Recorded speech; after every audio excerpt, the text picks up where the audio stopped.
backyard to the big events that compose national and world history. I'm your host, Tom Price. This is not your high school history class. We're going to make history fun and compelling. We're going to get you hooked. History's Hook with your host, Tom Price. Saturdays at 9 a.m. and 6 p.m. right here on WKOM 101.7 FM Front Porch Radio. Join us for a journey through time.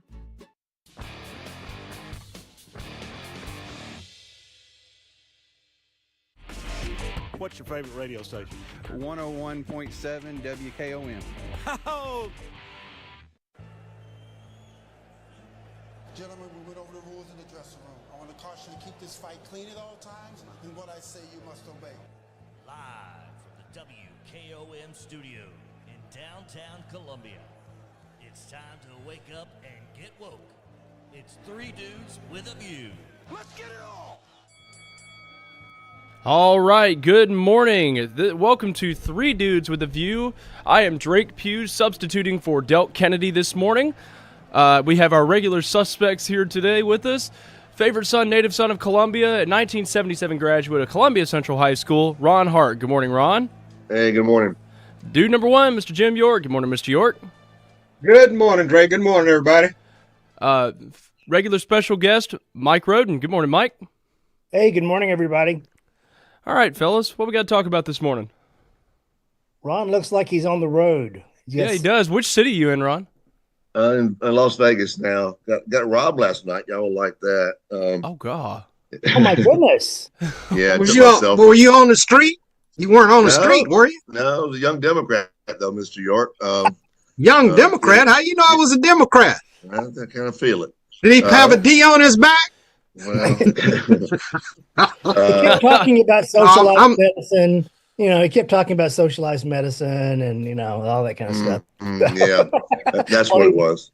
Yeah. Freedom of the press, and all that. It does mess you up because you got to go in there. You know, if you think about what they did when they get in your phone, what they can get, Venmo, I guess they could Venmo your Venmo account for themselves, all the things you got to do. So working on it. Where'd you lose? Your phone? Just your phone or what? Just my phone. We were at the casino in Bellagio, which is a nice hotel. I mean, it's a nice one. And people walk through there, and I left the phone on a machine for about. Heather was playing this machine. I was watching her, and I had just left it on the machine. Walked away for about maybe 5 or 8 minutes. Came back. The security guard said they got these guys called machine watchers or whatever. They go by the machine, try to get coins and or money that you leave and or steal something from your purses, old women purses and stuff. They got them on video. They knew you were a country boy, Ron. I guess so. You live and learn. There are lots of cameras there, so they won't. Well, the Las Vegas police care about as much as the Atlanta police care. So I filled out a report just out of duty, but there's almost zero chance they're going to. Well, sorry to hear you're a victim of crime. That's all right. Keep moving. Yep. So what about the Cuba deal, folks? What do you think's going on there with these exiles trying to attack Cuba? It's a strange 10 of them. Strange story. And supposedly there's a lot of that going on where they will sneak over to this one little town that they're on the coast of Cuba that's closer to Florida, and they will pick up people and bring them over, which, I'm happy for people to come to America escaping conditions in Cuba, but it's dangerous, and that's apparently what happened. They got fired upon, and they fired back, and it was it ended tragically. Yeah, that's too bad. I mean, they were in their territory, so when you fire on their Coast Guard, you can expect some repercussions. As much as you don't like the Cuban government, I mean, they were within their rights to fire upon a boat in their waters, and but the people who were doing that, I guess I'm sure they knew the risk that this could happen, and they were just not lucky that night. Well, they supposedly had a lot of weapons too, according to the reports. Yeah, I mean, I guess they were loaded for bear. It was like a little mini Bay of Pigs, I guess. Mm-hmm. Didn't end well again. No, it didn't. Well, I missed it. What happened? I was being robbed.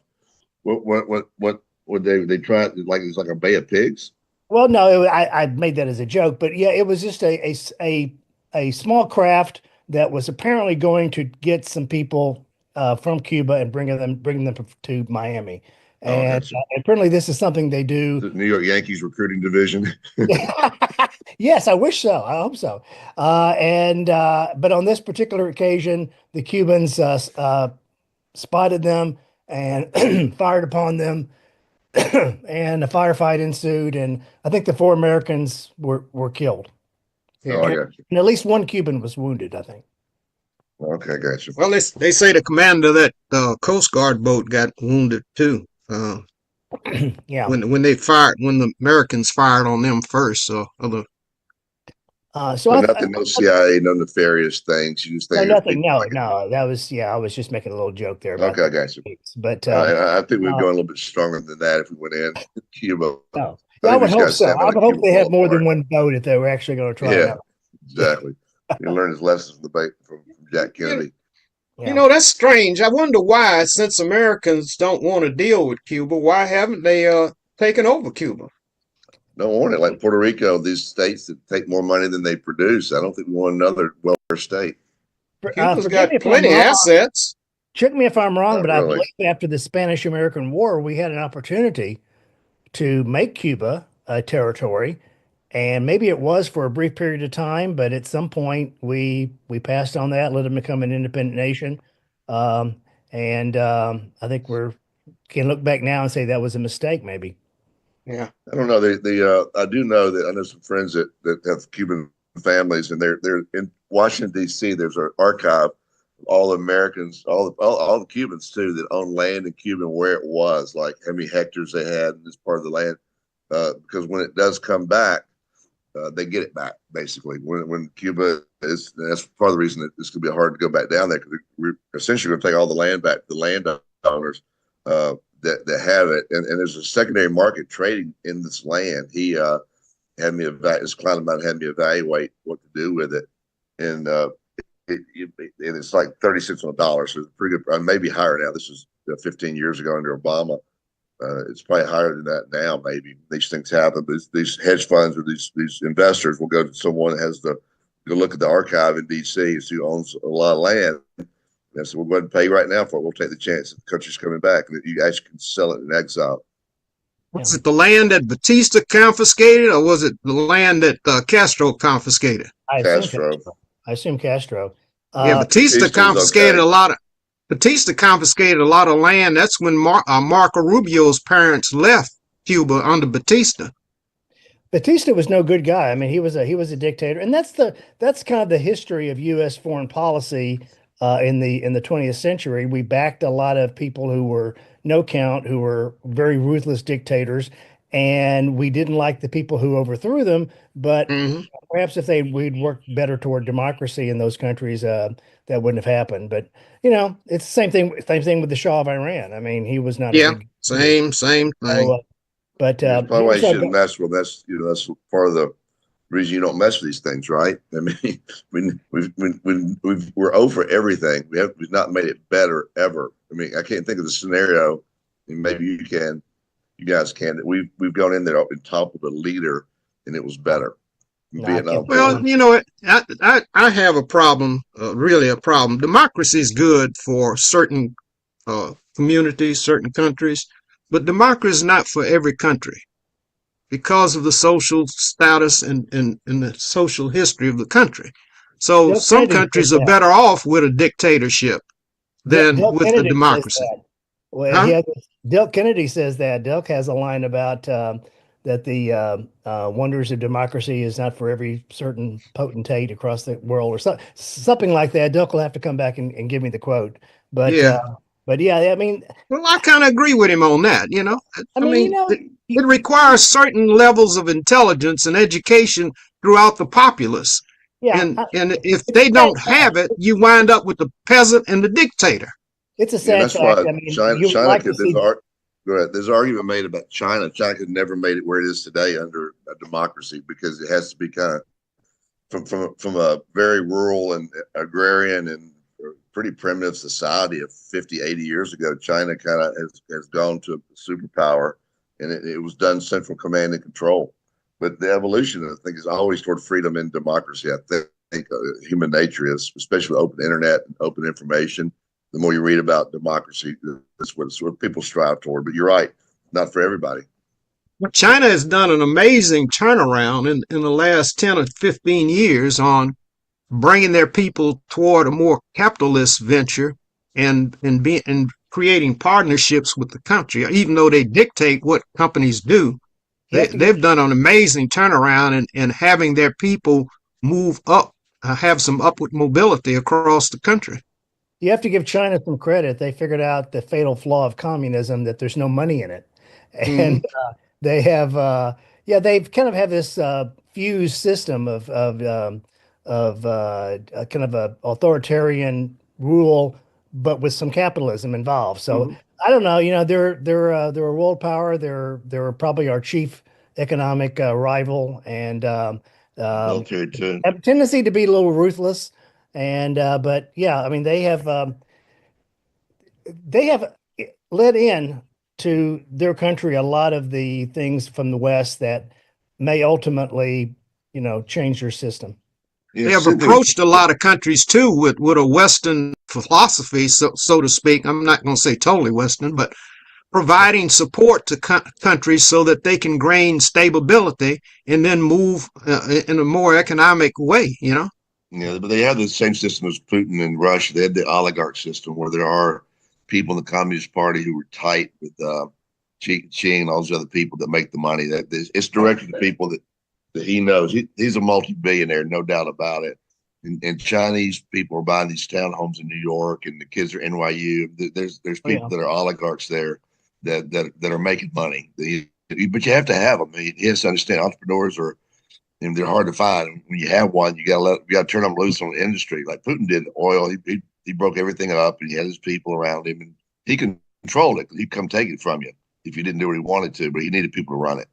Well, they all take it, if you don't go to dance to certain tunes that they want. Just like BYD is a producer of cars over in China, and they're controlled by the Chinese Communist government to a certain extent, but they're allowed to do certain things abroad also. Yeah. Well, the sad fact is that the democracy is probably not going to be for every single country, at least not as we know it. And sure, in a perfect world, you'd like to see every country adopt a more democratic style of government. But I mean, you have to kind of deal with the cards you're dealt. Yeah, Indonesia kind of told Cheney when he was over there preaching about democracy and American Western values, and I think the prime minister told him, wait a minute, sir, say in certain words that you've got your form of democracy in America. We have our form of democracy here in Indonesia. So, it kind of set Cheney back a little bit. Yeah, well, that was the whole point behind Iraq, I believe, that and the oil. I mean, they really believed that if they could set up a thriving democracy in Iraq, that it would flow to the rest of the Middle East, and everything would be wonderful. And it was just a very, very naive way of looking at things. Yeah, we need to stop doing that. It's costing a lot of lives, a lot of money, and a lot of actually reputation, because people are tired of us invading their country, trying to put democracy. It's a little bit like the religion and the Inquisition and Crusades. Not much, doesn't tend to work. No, you don't tend to accept God at the edge of one of the sword bayonet or whatever. Yeah, what they were using. One of the sword. Sword, yes. Yeah. The Mike, what do you think of the speech of the night, Trump's speech of the State of the Union? Well, I didn't watch it. I have seen all the clips. I think I watched the Night Agent on Netflix that night, and I was torn. I did sort of want to see what it was, and then I decided ultimately not. I didn't need that kind of heartache, so I didn't watch it. But I did watch the clips, and I've seen all the after assessments and so on. I think, name me one Democratic president who has vilified the entire Republican Party in his State of the Union address the way that Trump did the entire Democratic Party. I don't think of one. I mean, he may appoint a Democratic president. Didn't Biden call the Republican Party like white supremacists and MAGA, whatever. I don't think he did the entire party, and I don't think he did it in the State of the Union. He kind of minced words there a little bit. I mean, he did, but maybe not the State of the Union. I'll have to go back and look. But yeah, he said the number one threat in America in the State of the Union is white supremacy, right? That was global warming, white that was supremacy. from an FBI report at the time that said that. Okay. And I mean, you can dispute it, but that was the report that they had at the time. And and listen, do you think at any point in the last 8 years, white supremacy is America's number one problem? Yes. I don't. Well, Mr. York. I think it is. Well, I will say this. I will say because this. it's against anti-Semitism and it's against blacks and any other people of color. So it is a problem. I will say this. I think against certainly since the anti-Semitism, 90s, there have been a lot of very extreme right-wing groups that were Christian nationalist and racist that were an underground movement that the FBI was very concerned about in the late 90s and early 2000s. I think that is absolutely true.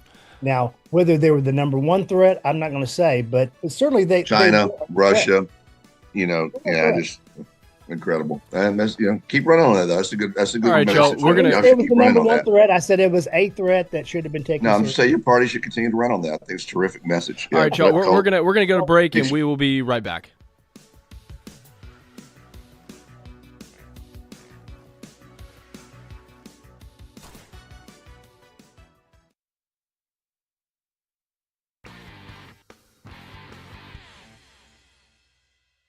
We are going to break. This is the greatest radio station, the most highly respected radio station in southern Middle Tennessee. We love it. 3 Dudes with a View, and we'll be right back. So, how are the kids? Well, Emily made the honor roll. Oh, good for her. Yeah, we're really proud of her. Tyler, on the other hand, though. What's going on? He's been moody lately, just feeling down and not like himself. Oh, we've been there. Nick was struggling last spring. He was so anxious and stressed. Really? What helped? Well, he joined the soccer team, and ever since, he's been a lot happier. He has more energy, he's less stressed, and he's definitely in a better mood at home. It's made a huge difference. That's awesome. Yeah, I'm glad he's getting out of the house, he's getting some exercise, and he's off his phone for once. It's been good for his mental health. Sounds like it's been good for your mental health, too. Participating in Tennessee high school sports improves students' physical and mental health. Encourage your son or daughter to get involved. This message presented by the TSSAA and the Tennessee Interscholastic Athletic Administrators Association.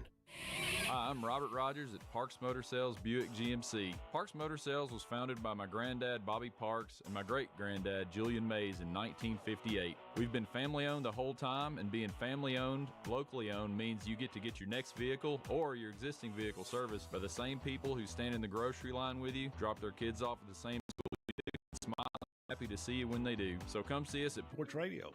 I just love Holland's Pharmacy on Hatcher Lane. When I come in, they know my name, the service is friendly, and the price is competitive. Lately, I've had mobility issues and have been using a cane. They have a new drive-in window. Help for people like me to do business at Holland's Pharmacy. 931-388-4233. 931-388-4233. Hello, this is Terry Tillis from Tillis Jewelry. Men, this is for you. Stop and listen. Every woman has a secret desire to have diamonds. I can say this because I am a woman. When I put on my ring or put on my earrings that my husband gave me, I feel special.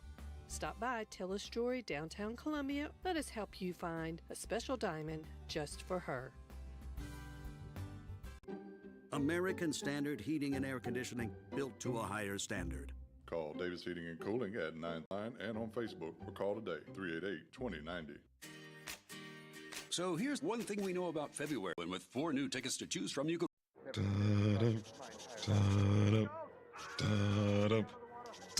Hun, I get it. You like humming a little theme music while you play Frenzy Instant games. Can you just wait for the next commercial? Sorry. They're here, and they're looking for a winner from the Tennessee Lottery. Game-changing fun. Just remember to play responsibly.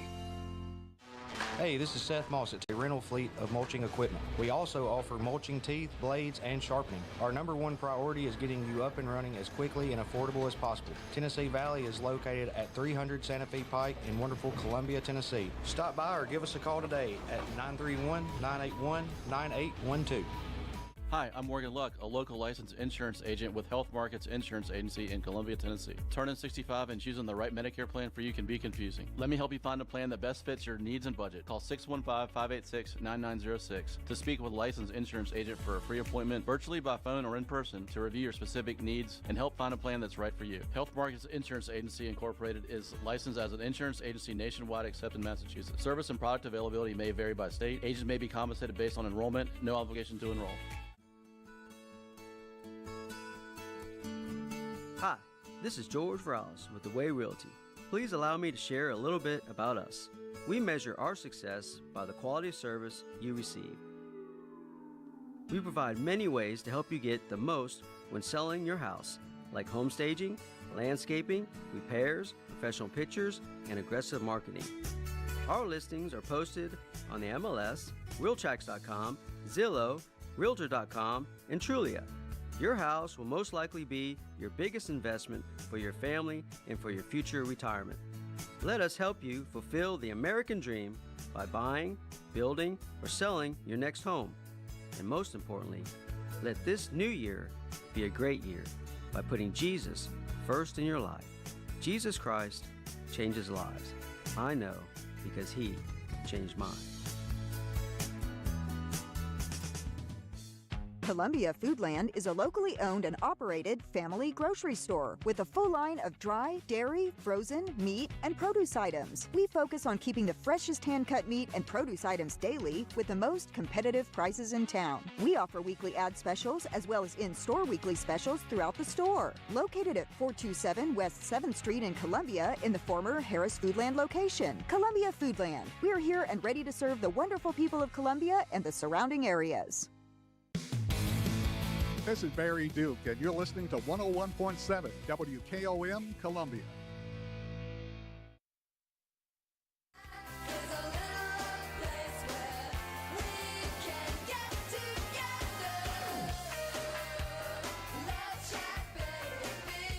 And welcome back to Three Dudes with a View. I am Drake Pugh, substituting for Delk Kennedy today.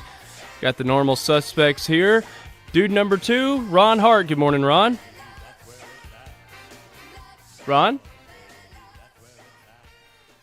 Here, sir. President. There he is. Dude number 1, Mr. Jim York. Good morning, Mr. York. Good morning, Drake. Good morning, everybody. And regular special guest dude, Mike Roden. Good morning, Mike. Hey, good morning, everybody. Hey, Ron, during the break, something just kind of hit me. I didn't think of it at first, but we were talking about, I asked the question, had any Democrat ever vilified the entire Republican Party in the State of the Union address the way that Trump did to the Democratic Party? And you said that Biden had talked about the number one threat being white supremacy. Are you taking an attack on white supremacy as an attack on the Republican Party? And he calls them MAGA. These are the MAGA movements, white supremacy. He lumped them all together. He called the whole movement that. Yeah, so white. I mean, it's a word. Y'all do this a lot. You do this a lot. You do it well. You take a word, Nazi, whatever you want to throw around, and then you kind of attach it to somebody. Even MAGA, you watch reporters or people in the media. MAGA, he's a MAGA. You kind of make the word a bad word.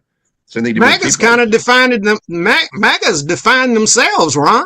Not really. To be the most extreme of the Republican Party.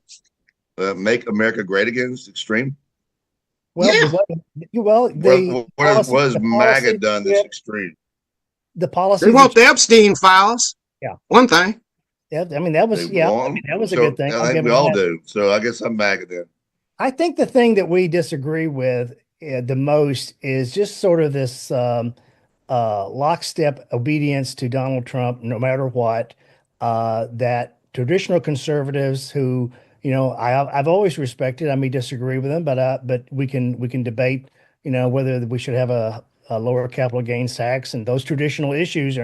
But I think the entire MAGA movement was just sort of an offshoot of that. and the way it just sort of took over the Republican Party and became, and I know you don't like this word, but it became sort of like a cult. And that's the thing that I think that we vilified as and continue to. I think words like Nazi don't do any good because, there was nothing. Anytime you make Nazi and Hitler comparisons, I think you're setting yourself up for failure because there's nothing like the Hitler and the Nazis. I mean, there's nothing to compare with that. Yeah, but that's part of the Tea Party, Mike. That Tea Party morphed into MAGA. Yeah, certainly. And I think that was something that arose in Barack Obama was elected, and it kind of independent enough now to do real journalism. Guy on who's I think 100 and did well for themselves. Yeah, he has a podcast called The Young Turks. I think did well for themselves. Yeah, he has a podcast called The Young Turks. I think the name of the podcast is. The name of the podcast is. Anyway, it kind of documents our relationship with your anti-Semitic. No, you're not. You're more out in front of that than we were. I think on it being an atrocity and maybe we ought to back off and stuff. And I was pretty, they have the right to defend themselves. There's a level at which, that's a good argument. Without being anti-Semitic.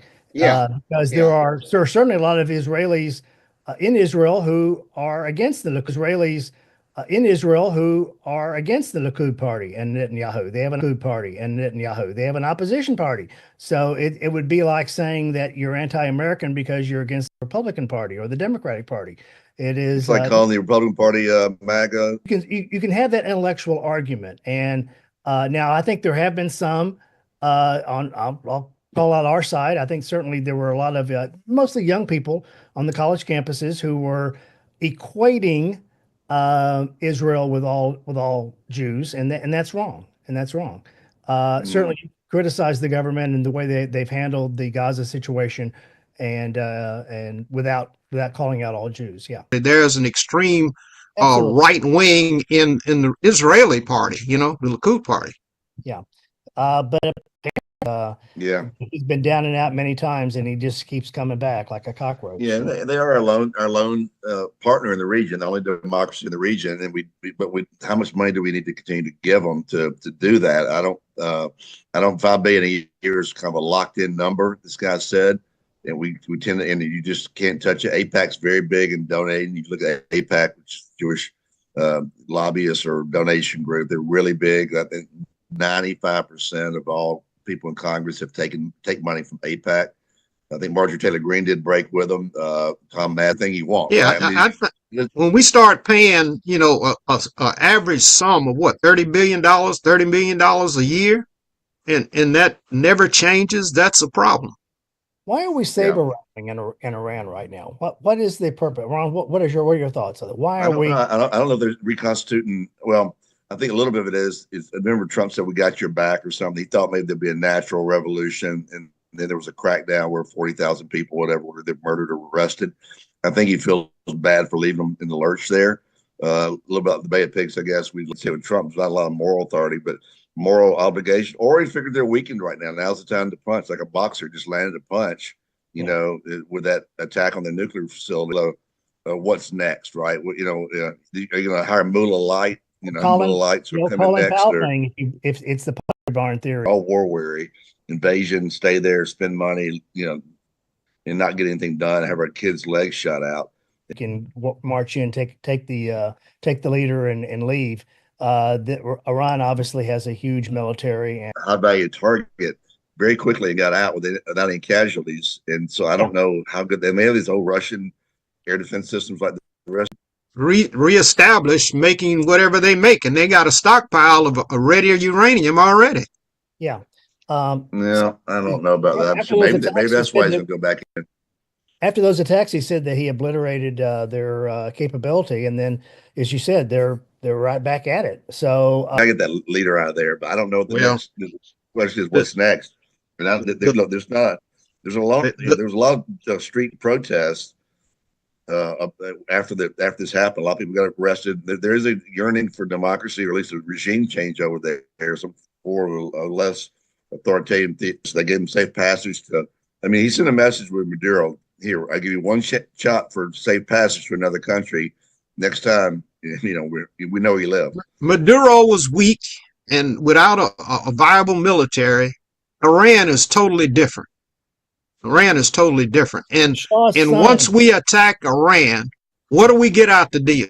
What does Israel get out the deal? There is a lot of different scenarios that could take place that could be detrimental to most of those countries around there that side with America. The Shah's son lives in America, doesn't he? Yeah. That wouldn't be a good idea, I don't think. Yeah, he's working the news circuit, in terms of that. They come off as very patrician, like Prince Andrew or something. They come off as kind of entitled, and they got out of there with a lot of gold themselves. I remember when Shah fell and he left on that tarmac, they said the plane was so filled with gold it could barely make altitude. When I was in the reserves, we would go to this for lunch on the Saturday drill. We would go to different places. Have it there in Nashville. They had one in Columbia at one time. It just closed. Mo was short for Muhammad. He was an Iranian immigrant, and but they waited on us, and they said that they wanted us to go to Iran and overthrow the government there and reinstall the Shah. I definitely remember that. Yeah, the ones here would think for everything. They're right the next time, they'll be one in a row.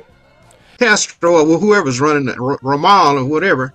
They wanted, that's always, you always hear that cry when people migrate from a war-torn area. Gentlemen, we got to take a break. We will be back here in just a moment.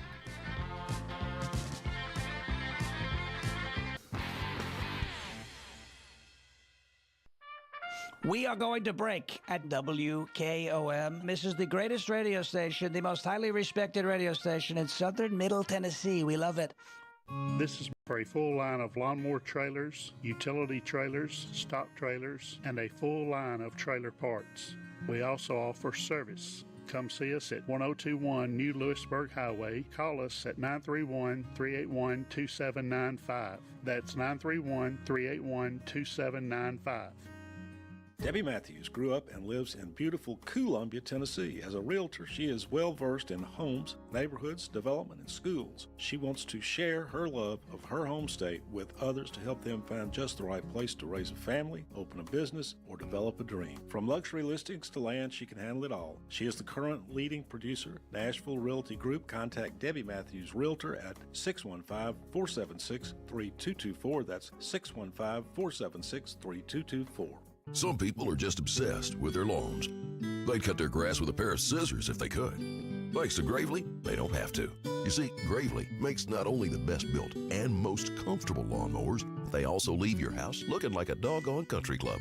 So whether you're a commercial landscaper wanting the best or just a perfectionist homeowner, you can't do better than a Gravely. See our full line of Gravely products at Murray County Equipment, 1075 North James Campbell Boulevard in Columbia, Tennessee, or check us out on Facebook.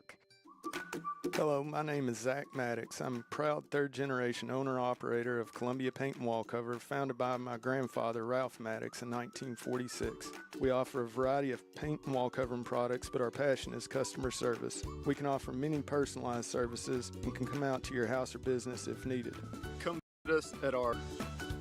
No one wants to deal with a plumbing, electrical, or HVAC emergency. It's even worse when you're not sure what it'll cost, when it'll get fixed, or if someone's just... With True Transparency pricing, you know the price you're told is the price you'll actually pay. Book online now at happyhiller.com. Happy you'll be, or the service is... You have stumps that you want grounded. A1 Tree Trimming and Removal is a family-owned and operated business local to Columbia and Lewisburg. They also service surrounding Middle Tennessee. We are licensed and insured and provide free estimates. No job is too big, no tree is too small. Give old Luke a call or text Luke at 931-359-3113. America, then you will love A1 Tree Removal. The generations that have paved the way for us deserve respect, integrity, and compassion. They help our aging community stay in the comfort of their own homes. Online at Caring Hearts Home Healthcare LLC.com, by phone 931-381-5470, or in person at 1121 Trotwood Avenue here in Columbia. That's Caring Hearts Home Healthcare. Farmer Johnny here, Taylor Family Farm and Pork on our family farm. Everything that we grow is raised with love and care to ensure the highest quality and nutrition for our family and customers. You can TaylorFamilyFarmTN.com for more information. He shoots, he scores, Do you love money? Who doesn't? I'm Thomas Burns with Workout Anytime 24/7 in Franklin and Columbia. Let's scan a QR code today. Let's get you into a drawing for $25,000 and 2 free tickets to a Narcoat at 125 Bear Creek Pike in Columbia, Tennessee. Let's get you slap shot ready. Take a slap shot, wrist shot, dangle, hit, hat trick. This is Del Kennedy, owner of Kennedy Broadcasting Company, operator of WKRM, historically 1340 AM, now FM 103.7, and WKOM, FM 101.7. We call ourselves Front Porch Radio, and I've said many times what that means. It means that we are working to connect this southern Middle Tennessee community one listener, one relationship at a time. Let me elaborate on what that means. We will relentlessly sports, agriculture, and all the great people of southern Middle Tennessee. Join us, help us.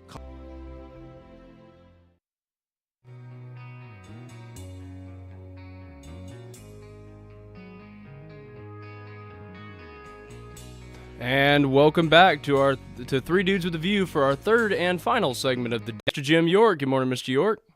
Good morning, Drake. Drake, let me make this quick PA announcement. Don't forget the Democratic Caucus Saturday at Ledbetter Auditorium here in Columbia at 12 noon. The Democratic Caucus in selecting viable candidates that will run. Mr. York. And dude number one, regular special guest. Yeah, I mean you're our third dude for the day. Special guest dude, Mike Roden. Good morning, Mike. Hey, good morning, everybody. Where did the month go? This is the last. I did my part of them. I have an accountant.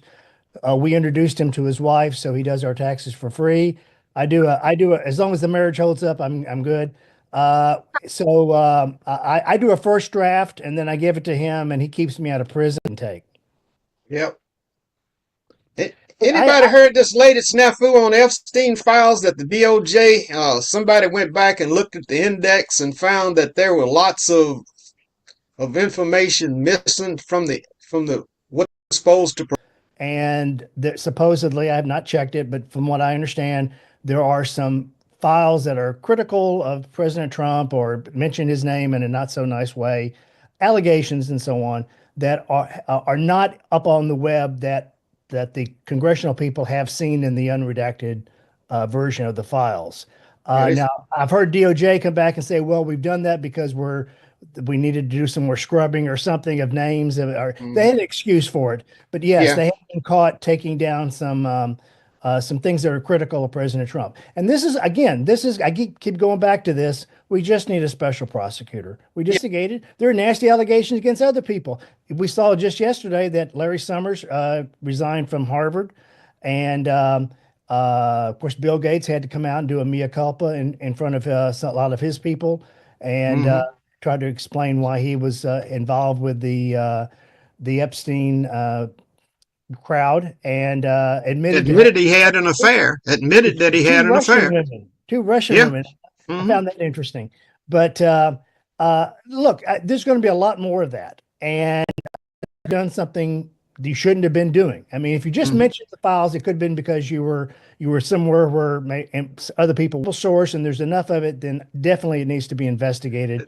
I don't know that what's right or what's wrong. I don't know what's true, but certainly it needs to be investigated, and a decision needs to be made if anybody can be prosecuted. But what galls me is that over in Europe, they're arrested. Andrew lost his position, got arrested. Mendelsohn got arrested, and we haven't done anything. And it's actually most of it's taking place in this area. The actual charge against the Andrew, formerly known as Prince, is that he gave classified information or that's like the wire fraud or what was it, mail fraud. They were like Delk always says, if they want to get you, they'll get you, and that's when they got him on. They can't, get them on a 20-year-old, underage thing with no witnesses is going to be impossible, right? And so they get you on stuff like that.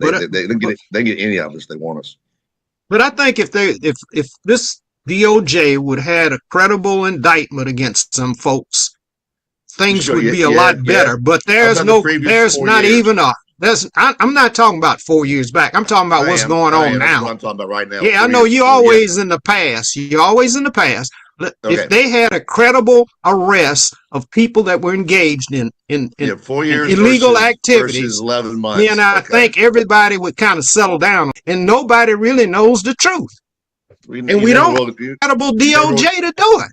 You never will know the truth. A lot of cases were set, Mike, and that's done by, if you have a capital murder case in Tennessee, it goes Tennessee laws, right? You have death penalties. Some states you don't have in other states. So it's all a state issue. You can whine about the DOJ all you want.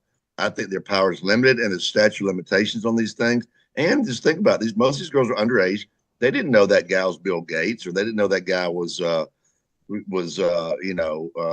Chomsky or whatever, whatever the guy's name is. People that were down there, they didn't know who they were. It'd be hard for them to come back and identify them. And some of them settled and signed NDAs and got big chunks of money. So NDAs are illegal for young people that's underage. They don't even count NDAs. Yeah, they can be attacked, and certainly you can't NDA your way out of a crime. But there can be federal jurisdiction under certain circumstances, as for instance, if it happened on federal property, which I don't think there's any allegation of that here. But there are some ways. But you're generally right that the crimes that would be prosecutable would probably be state crimes. But again, we just don't know. I mean, I think and no one's ever going to be satisfied until somebody goes through all this and makes a determination and gives a report saying, there may have been crimes, but it's been too long in the past. They can't be prosecuted now. But certainly people's reputations, whether people want to do business with certain people anymore because of their involvement. That's part of it. What's Hillary going to say? What's Hillary going to say today? Hillary testifies today, gives a deposition today, and Bill Clinton gives one tomorrow. Of course, it's not to the public. It's behind closed. I think they're doing it at their house in Chappaqua, New York. Chappaquiddick, yeah. But I assume there'll be video of it leaked eventually, and certainly a transcript. So we'll know what she says eventually. Why do you think the Republicans want it to be closed doors and he wants it to be open? I don't know. That sounds different to me. I don't know why he would want to do that. I think they remember when Hillary Clinton did a very good job. 11 hours. So 11-hour testimony about Benghazi, and she's a great liar. Yeah, she may be the best the country's ever produced. Well, she dodged subpoenas her whole life. Trump beats her. Trump beats her out. Yeah, I don't think that she's gotten away with more than he. If she'd never been really indicted, Trump's been indicted. Well, certainly, she's been the most accused public figure that I've ever seen in my lifetime. Hey, Will, before we get out of here, Fox Business News poll. I just saw 68%. This is Fox Business News. 68% say that Trump is focused on the wrong issues. Only 30% say he's focused on the right issues. Which are the right issues? What are the wrong? Well, I assume. Well, this story does not indicate it what the right issues, but whatever it is that the American people, those polled, thought were the wrong issues, he's focused on them. Well, you guys are going to win the midterms. Traditionally, you're going to win the midterms. Yeah, it's hard to do all the stuff he's done and not ruffle feathers. I get it. I get it. And I don't think the average person in America understands, exactly what's going on. But I think we're going to lose the midterms and probably the House. Hopefully not the Senate. I like divided government. Well, I don't know. I think it's going to depend on the candidates that they put up in the Senate. I think there's a couple of interesting pickups possibilities. Believe it or not, Texas could be a pickup. Jasmine Crockett. Well, no, I think I wish she'd just stay in the House. I wish she would drop out of the Senate race and stay in the House. I like her voice. She's a little bit too much maybe for a general election, and but I like having her voice the way some of y'all like having someone on the right who may just be a kind of a showboat, crowd pleaser, but probably would not do well in a general election. I kind of think that's the way Jasmine Crockett is. But Talladega is a very good candidate. And I think if assuming he comes out of the primary, I think he'll have a good shot, especially if the Republicans are divided after that. This is going to be a very nasty primary between Ken Paxton, the Attorney General, and Cornyn. John Cornyn. So that's going to be interesting to watch. They let vote down in Texas. Georgia's pretty tight right now. That Mike Collins' tide was also off. You know, Ossoff and Warnock, you only see them when they run. I mean, they don't do anything, you know, in between, which I guess, you know, you're tired when you run. Every commercial on TVs, they'll have a lot of money behind them. But that Georgia, I'm surprised. If they do honest voting down there, I think the Republicans win. But that's going to be a tough one, though. That's going to be a tight one. There'll be a lot of money poured into that state. Whatever happens, we need a change in Congress. We need a big change in Congress for them to do their job. Just do their job. What's the message that the Democrats could have going into the midterms is, do you want to check on Donald Trump? I think that would be a resonant message. That would be good. Do you want him to have complete control of Congress, or do you want to check on him? And I think that would be a message that would resonate. What he did too. I think Obama did with Obamacare. They used a lot of currency on the big beautiful bill early. You know, he had to crack some eggs, and Obama used a lot of currency and haranguing to get the Affordable Care Act done. And then the aftermath, I think it's tough. You know, and then like I said, he got shellacked in his first midterms after his deal. That's just natural. I haven't looked at history, but I think almost not 100%, but like 90-some-odd% of the time, the party in power loses. In the midterms. It's just the difference, Ron, is that the big beautiful bill helped more of the rich people and took away from the poor people. That's a lie. And Obama's bill helped the poor people get insurance, something that they never had in their life. They're in affordable. They're in great shape right now. They're in really good shape. They're not in good shape now because part of the bill killed some of the Obamacare. November of last year, right when Biden left office, they were in really good shape in New York. There's no question that the Affordable Care Act was not popular when it was first passed, but it has grown in popularity as many predicted it would. And now you're seeing Republicans running on these are people don't saving the ACA, you know, which is it's become look, we can't do anything about it. All right, gentlemen, we're out of here. McCain screwed the party on that. See you guys. Caucus Saturday, everybody, 28th, February 28th.